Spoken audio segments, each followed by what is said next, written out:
It's the first time in 2 years that we've kind of won one that we were an underdog in, especially on the road. Really proud of our, obviously, sustained effort over 4 quarters, being able to be resilient when they made a run there at the end of the third and beginning of the fourth.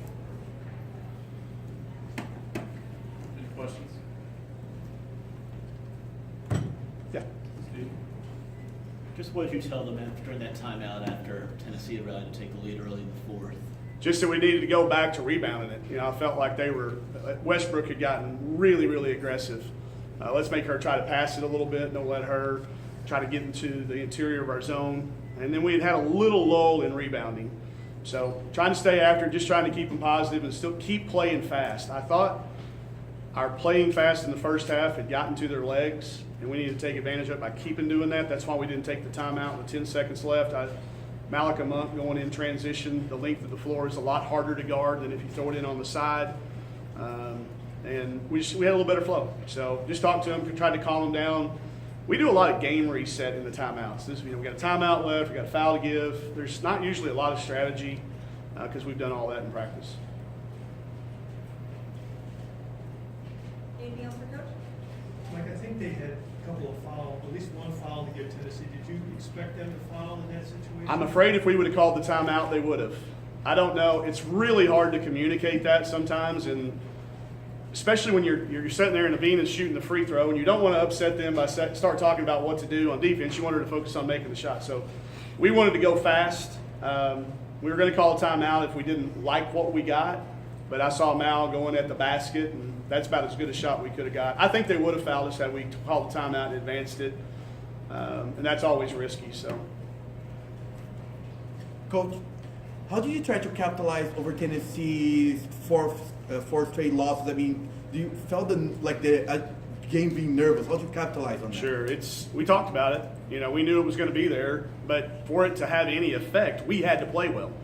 If we would have come out slowly and given them a lot of confidence, that would have gone away in a hurry. But I think the way that we played in the first half, it had to have been creeping in the back of your mind. If anybody's ever been an athlete, you know, no matter how hard you try, that you can't. So it was a challenge thinking about it ahead of time. After I saw the loss at Alabama, I thought, oh, great, we're going to get them on a four-game losing streak. But we tried to spin it into a positive with our kids, and to their credit, they took it the right way and played really well to start.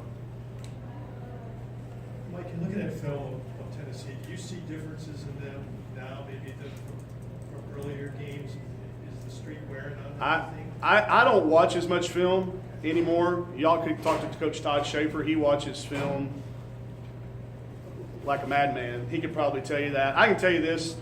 They have so many weapons. And when you have a lot of weapons, it's really hard to know who's going to be taking shots and who's going to be the focal point. So we tried to keep them guessing on who we were going to be guarding and who we weren't. That's a hard thing to have. They'll figure it out. There's no doubt in my mind this will be a team that's, going to get it figured out sooner than later. Anything else? Mike, the three-point shooting. I mean, you guys do Yeah. that a lot. Volume. Before you were really hitting it. You were really hitting it tonight. Yeah, we hit some key ones. I thought they were timely. 12 for 32, that's 38%. We can win a lot of games around that number. It's what they were giving us. I'm telling you, we've got a 17 or an 18 make night in us, though. We do. We haven't shot it like we do in practice sometimes. This group can really, really get heated up. And we haven't had a night when all three of them were clicking on the same cylinders from the arc. But we're getting there. And we're continuing to draw fouls. How many shots is that? Is that 92 shots I think we took tonight and only turned it over 8 times? That offsets the rebounding. We're not a great rebounding team, so by not turning it over, we're able to get more shots. Do you saw forcing turnovers as a key to the game, like forcing, Tennessee? Not for us. We don't ever talk about trying to steal it. If they want to throw it to us, we'll take it, but we're not going to actively try to steal it. We did try to, when they threw it to their post players, we did try to jump in passing lanes. First of all, you're not going to take it from Whitney Westbrook. You're not going to take it from Mimi Jackson. You're not going to take it from Renee Davis. But when their post players caught it, we did try to double team and try to create some turnovers there, because then we can turn those into transition. But we don't talk about forcing turnovers as a defense.